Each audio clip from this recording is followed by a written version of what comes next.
Tenha acesso ao aprofundamento completo desta homilia, com chaves para compreensão, resumo e metas para a vida no site www.padremario.com.br. Irmãos e irmãs, hoje a igreja celebra a memória litúrgica, então, da apresentação da Virgem Maria no templo. Esse é um dado, uma fé, que vem da tradição da igreja, que não está na Bíblia, mas está na tradição, desde os primeiros cristãos. O dia em que a Virgem Maria, muito menininha, 3, 4 aninhos, foi apresentada, entregue no templo, para ser educada e criada no templo. Como que uma escola, um internato, né? E isso havia mesmo, para as meninas. Então, São Joaquim e Santana entregaram a filha, né, ao templo. Até que, na entrada da adolescente de Nossa Senhora, vem o seu casamento com São José, o seu noivado com São José. Pois muito bem, tão importante quanto aquilo que disso é histórico, 100% ou não, e os detalhes que não temos, é sobretudo esse olhar para a infância, né? Celebrar o menino Jesus, celebrar Maria Menina. A importância da infância, né? E quanto a infância tem que ser protegida e consagrada. E aí quando a gente pensa no templo, o que Maria fazia no templo? Ela ficava com um tablet na mão, vendo o joguinho. Porquinha que pula. O que mais a senhora fazia no tablet? E aqui está algo muito importante para nós, meus irmãos. Nossa Senhora, aos 13 anos, fica grávida. Está destinada a um casamento e já está pronta, no olhar de Deus, para ficar grávida, né? E aqui vamos olhar então a dinâmica do tempo. Nós estamos num mundo onde todo mundo diz assim: meu Deus, que correria, já é Natal de novo. Não é assim? Está todo mundo? Já é Natal de novo, 2024 já foi, já acabou. Meu Deus, que correria, meu Deus, que correria, meu Deus, que correria. E eu tenho pensado sobre isso. Está corrido mesmo, gente? Não, não está. Não, não está. Nós estamos dispersos, não estamos corridos. Por que está uma correria? Porque a gente passa preciosas horas na tela. Essa que é a verdade. Se a gente ficasse hoje sem celular, não, por que não dá? Quem de nós diria assim: não, eu não posso ficar sem meu celular? Meu Deus do céu, eu estou fazendo uma pós-graduação, eu estou fazendo um mestrado, eu estou fazendo um curso de inglês, eu estou fazendo um curso do site do Padre Mário, do Padre Paulo Ricardo. Minha Nossa Senhora, não posso ficar sem internet.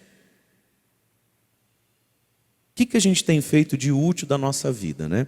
E aí vamos pensar as nossas crianças, adolescentes e pré-adolescentes. O que eles fazem da vida deles? Nada. Eles não fazem nada.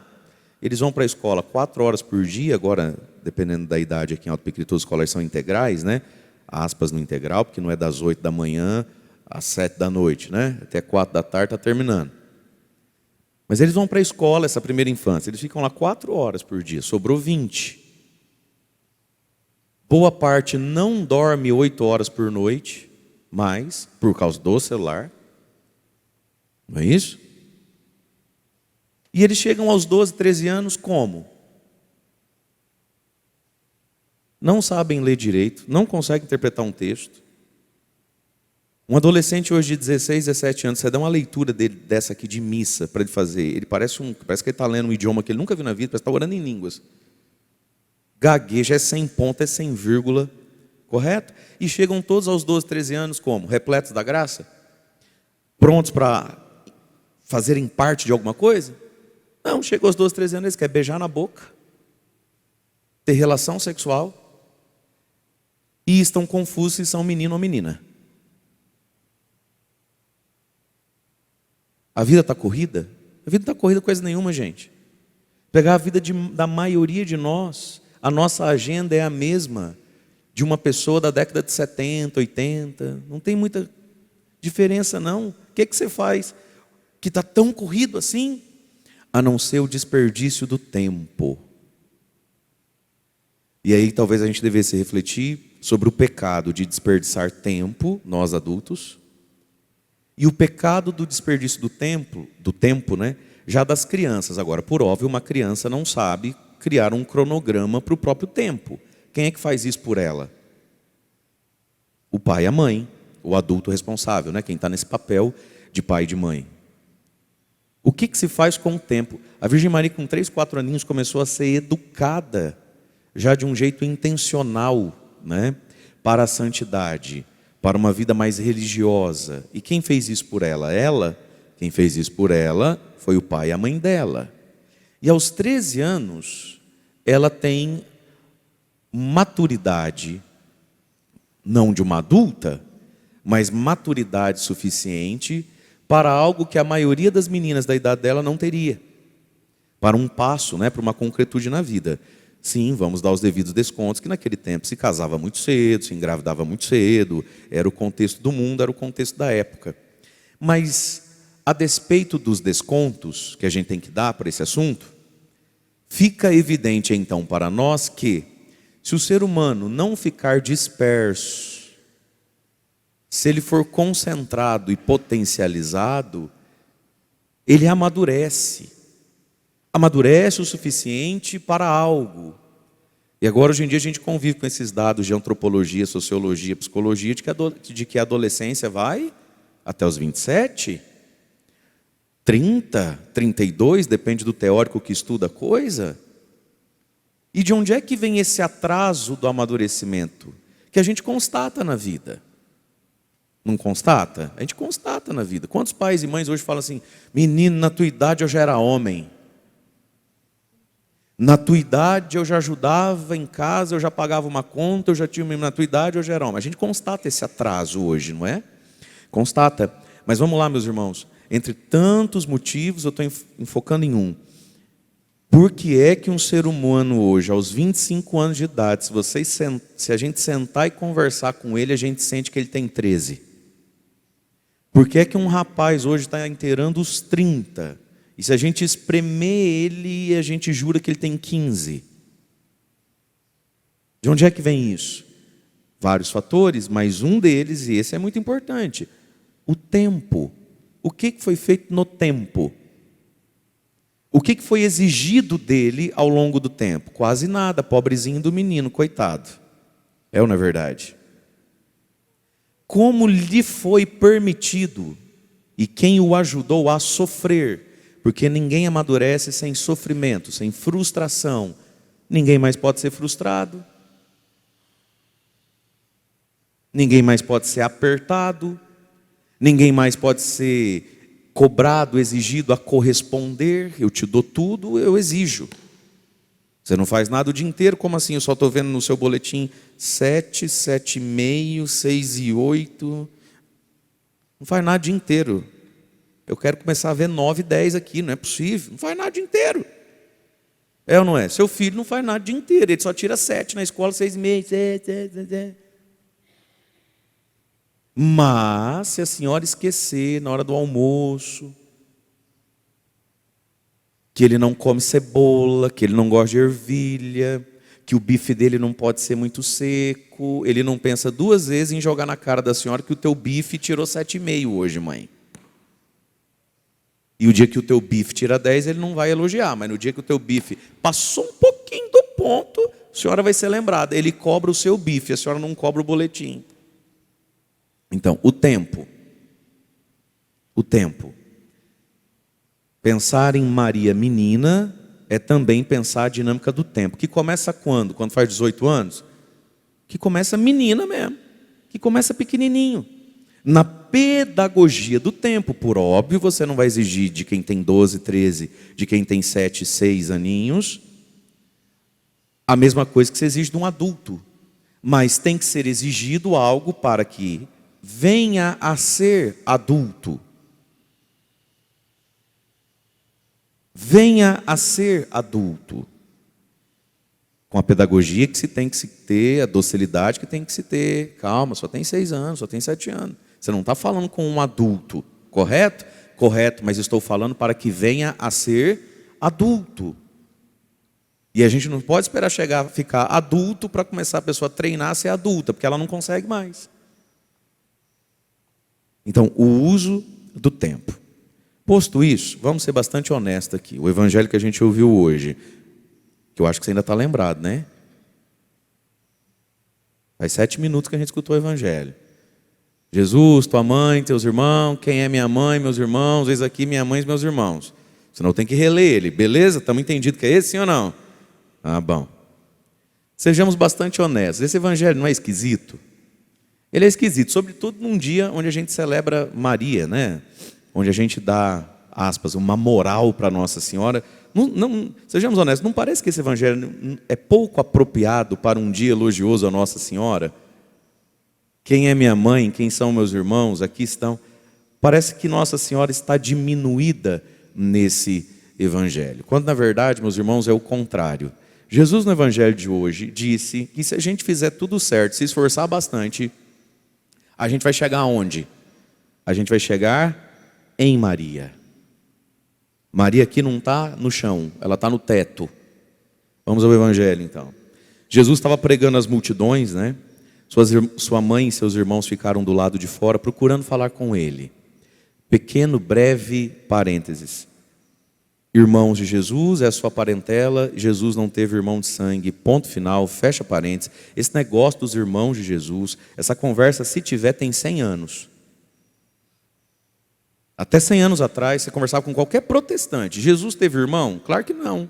Ah, mas que lá fala os irmãos. Os parentes dele. Só que aí, vão protestando. Aí protesta contra quem protestou o protesto. E vai comprando Bíblia. E parece que tem um paninho de fundo na cabeça que acha que a Bíblia caiu do céu com zíper e marca a página. Então, é ponto pacífico isso. Jesus é filho único. Ponto. Não vou me alongar aqui na explicação disso, inclusive biblicamente, porque o assunto hoje não é esse. Fecha. Tua mãe, teus irmãos, é tia, é madrinha, é primo, é agregado, estão ali fora, a parentela, o sobrenome. E querem falar com Jesus. E aí, veja, Jesus é sempre, a maior parte do evangelho, né? Rodeado das multidões. Falar com Jesus não era coisa muito simples. Quantas pessoas necessitadas para falar com Jesus tinham que gritar igual louco lá do meio, tinha que vir correndo, engateando pelo chão para tocar no vestido de Jesus, na saia do manto. Não era fácil, né? Falar com Jesus. Mas alguém se atreveu a interromper a homilia de Jesus. E eu fico imaginando esse sujeito que está na porta aqui, como é que foi para ele decidir isso? Interrompa ou não interrompa? Interrompa ou não interrompa? Eu falo ou não falo? Falo ou não falo? Falei. Não vou falar. Ele vai ficar bravo. Mas tem medo dele. Tá, mas se eu não falar, ele fica bravo. Pô, não falou? Minha mãe... O sujeito simplesmente concluiu que valeria então a pena incomodar, interromper Jesus, dada a circunstância, né? Tua mãe, teus irmãos, família está aí fora, né? Estão aí fora. E aí olha que lindo, Jesus estendendo a mão para os discípulos, disse, não disse à multidão, não disse aos fariseus, disse aos discípulos. Então, esse evangelho não inclui todo mundo, inclui os discípulos, não inclui todo mundo. Às vezes a gente lê o evangelho e Jesus falou à multidão. E Jesus disse aos fariseus. E Jesus chamou os discípulos à parte e disse a eles. A gente tem que saber discernir essas coisas, né? Jesus disse aos discípulos. Então isso aqui é para quem é discípulo de Jesus. Vamos entender o que é um discípulo. Jesus, estendendo a mão para os discípulos, disse, eis minha mãe e meus irmãos. Mas por que eles são? Tanto quanto uma nova família.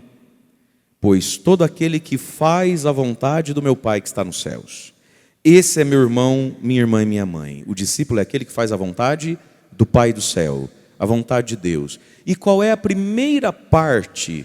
Qual é o chão da vontade de Deus para nós? O que esses discípulos aqui estão fazendo? Eis aqui, meus irmãos, os meus irmãos, aqueles que fazem a vontade de Deus. Mas o que eles estavam fazendo naquela hora? Estavam fazendo nada. O que eles estavam fazendo? Estavam sentados, escutando Jesus. E aqui está, meus irmãos, o início do discipulado. o sustento do discipulado e o fim do discipulado. Escutar Jesus. Parece coisa boba, parece coisa à toa, mas não é. Porque quanto custa estar sentado para ouvir Jesus? Parece coisa boba, você já está prontinho para falar, não custa nada, né, gente? Só sentar e escutar. Não. Ter tempo para escutar Jesus custa desapego. Porque é uma escolha. Se estão sentados ouvindo Jesus, não estão de pé fazendo outra coisa. Qual coisa eles poderiam estar fazendo se não estivessem ouvindo Jesus? Poderiam estar fazendo coisas pecaminosas, sim ou não? O que você acha? Mas só pecado? Não, podiam estar fazendo coisa boa. Podiam estar fazendo coisas lícitas. Poderiam estar fazendo, poderia estar descansando, poderia estar exercitando um hobby, um prazer, um passatempo. Poderiam estar trabalhando um pouco mais, ganhando um pouco mais de dinheiro, fazer um pezinho de meia, enfim, a vida não é fácil para ninguém. E aqui está, meus irmãos, sentar para ouvir Jesus é o início e o fim da vontade de Deus a seu respeito e meu respeito. E não custa barato fazer isso. Porque custa desapego. Custa uma escolha que pede desapego. E custa o quê? Com qual moeda a gente compra isso? A moeda do tempo. A moeda do tempo. Nós estamos passando um tempo aqui. Você está comprando isso com tempo. Podia estar comprando um pouco mais de sono. Podia estar comprando um pouquinho mais de saúde, ao invés de estar aqui sentado ouvindo, ajoelhando, rezando, cantando, fazendo uma caminhada para ativar a circulação, dar uma emagrecida. Podia estar na academia, comprando músculo. O que você veio comprar aqui? Pergunta para quem está do seu lado aí, o que você veio comprar aqui, hein? O que você está comprando com esse tempo? Hein? Percebe?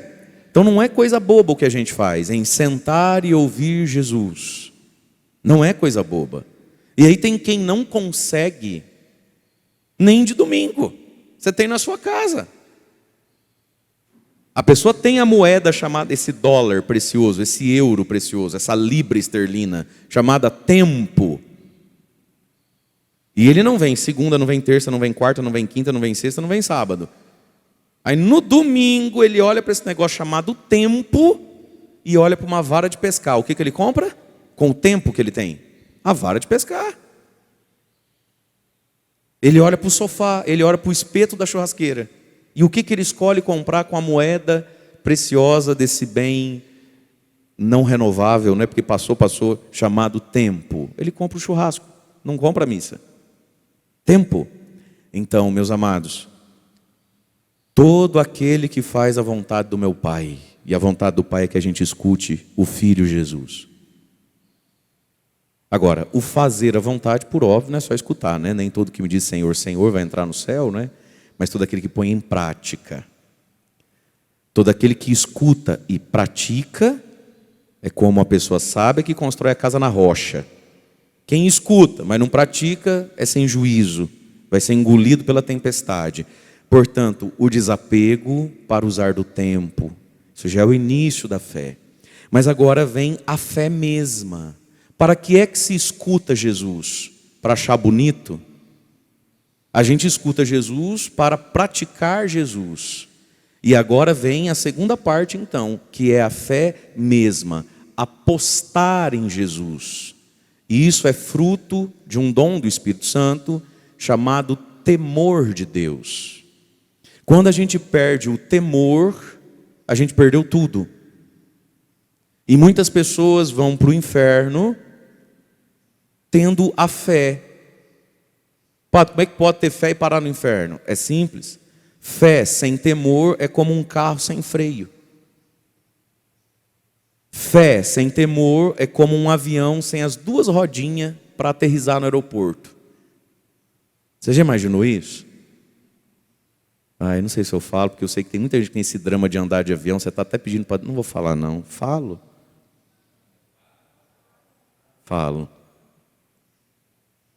Quando eu ando de avião, o medo que eu tenho, que dura 5 segundos, é o seguinte: será que na hora de pousar, os pneuzinhos vai abrir. Você já viu o avião, né? Ele sobe. Quando ele sobe, do chão dá para ver. O que ele faz? Ele fecha os pneuzinhos, né? Ele recolhe as duas patinhas dele ali, certo? Atenção, passageiros, preparar para o pouso. Aí vai começar a pousar, ele está diminuindo, ele está diminuindo, ele está diminuindo. Eu sempre pergunto assim, será que vai abrir mesmo o pneuzinho? Porque se não abrir o pneuzinho, meu irmão, o que acontece? Bum! Explode no chão. O avião não explode porque ele tem aquele bracinho que tem um pneu. 2, né? 4, depende do avião. Fé sem temor é como um avião. E tem muita gente que é assim. Até voou por causa da fé. Até subiu por causa da fé. Até se tornou alguém por causa da fé. Está nas alturas da vida. Mas existe algo que no meio do caminho pode dar ruim. Perder o temor a Deus. Não se teme a Deus, não se honra a Deus.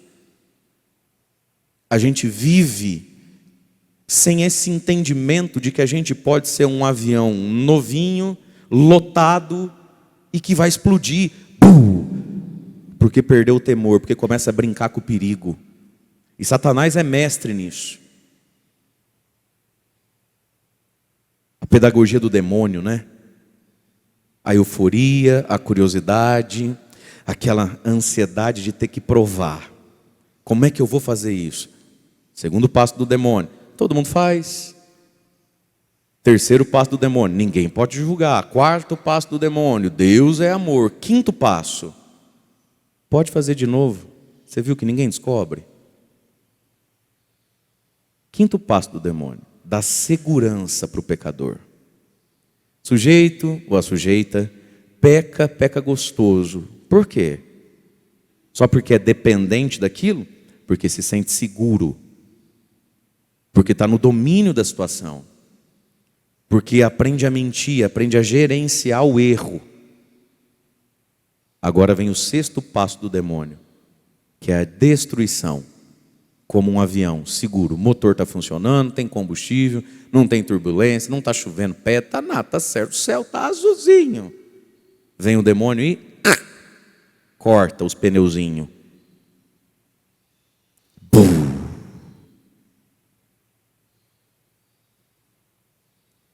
Fazer a vontade de Deus. Vamos de novo para terminar. O desapego e a moeda do tempo. Aqui tem o início da fé. Querer ouvir Jesus, compreender o que Ele fala. Para quê? Para fazer o que Ele fala. Qual é a vontade de Deus se eu não escuto o que Ele fala? Qual que é a vontade de Deus? Né? Mas, no cumprimento da vontade de Deus vai vir uma tentação agora. Muitos são tentados a não comprar a fé pelo uso do tempo e comprar o churrasquinho. Nós já passamos dessa fase, creio eu. Sempre e toda vez. Mas aí qual é a nossa tentação agora? Nenhuma. Nossa tentação agora é perder o temor. Perder o temor. Quando se está lá no alto. Aí perde o temor. Fica maluquinho. E começa a pegar 3, 4 versículos bíblicos para justificar a vida destemorada que vive. Isso é perigoso, meus irmãos. A gente precisa manter o temor a Deus. São Paulo diz, quem julga está de pé. Cuidado para não cair. No outro texto ele diz, porque esse tesouro é o quê? Jesus, o Espírito Santo, a fé, o nome, enfim, tudo. Esse tesouro nós o carregamos em vasos de barro. Nós somos o vaso de barro. E vaso de barro é aquilo que quebra. Aquele que faz a vontade do meu Pai que está nos céus. Ouvir e praticar, ouvir e temer. Esse é meu irmão, minha irmã e minha mãe. Pronto. Se a gente fizer tudo isso, quando a gente chegar lá, quem é que já estava lá antes de nós? Nesse lugar? Quem é que já aterrissou sem explodir esse avião? A Virgem Maria. Ninguém ouviu melhor a Virgem Maria. O Evangelho sempre vai dizer, né? E Maria guardava essas coisas no seu coração. E Maria, sua mãe, escutando essas coisas, as meditava no seu coração. E aí, depois disso tudo, quando ela tem que abrir a boca, o que ela fala? Fazei tudo o que Ele vos disser. Então Maria é o modelo e a perfeição da escuta e da prática. Agora, Nossa Senhora não é só bom exemplo. Fosse só bom exemplo, já era bastante coisa. Mas Nossa Senhora, meus irmãos, é nossa companheira. Esse é o ponto de Maria na nossa vida. Esse é o dom de Nossa Senhora para cada um de nós e para a igreja. Jesus na cruz olhou para Maria e não falou assim para João: filho, eis aí um exemplo a ser seguido. Jesus olhou para João no alto da cruz e falou o quê? Filho, eis aí a tua mãe. E o que é uma mãe? Não é só alguém que lava, passa, cozinha e garante que meio-dia tem almoço. O que é uma mãe? A mãe é a que educa. Aliás, na teologia, esse é um dos títulos da igreja. A igreja é mãe e mestra. Nunca se fala que a igreja é só mãe. Diz assim, a igreja é mãe e mestra. Portanto, filho, eis aí a tua mestra, tua educadora, tua formadora.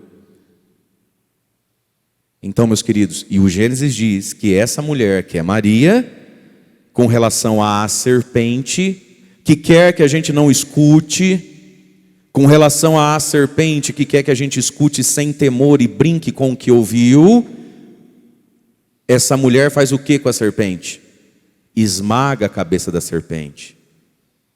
Lá no Apocalipse, ela aparece de novo, coroada, revestida e como vencedora de um dragão, de uma serpente.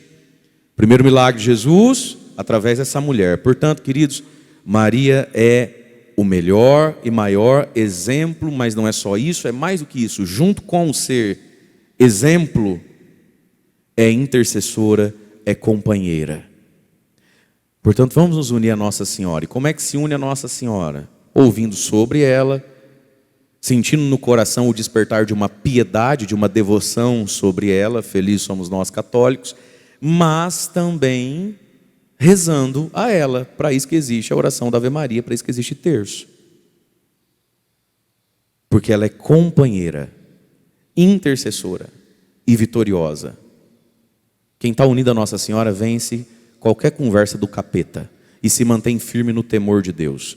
Porque, meus irmãos, o temor de Deus, nós o vivemos não só com vitórias. Às vezes as pessoas rezam achando que se elas rezarem, elas nunca mais vão ser tentadas por aquilo.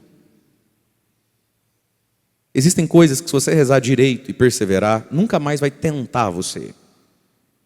Mas existem coisas que se você rezar, vão te tentar até o fim da vida. Porque a tentação é uma prova de amor a Deus. Porque a tentação é uma renúncia também.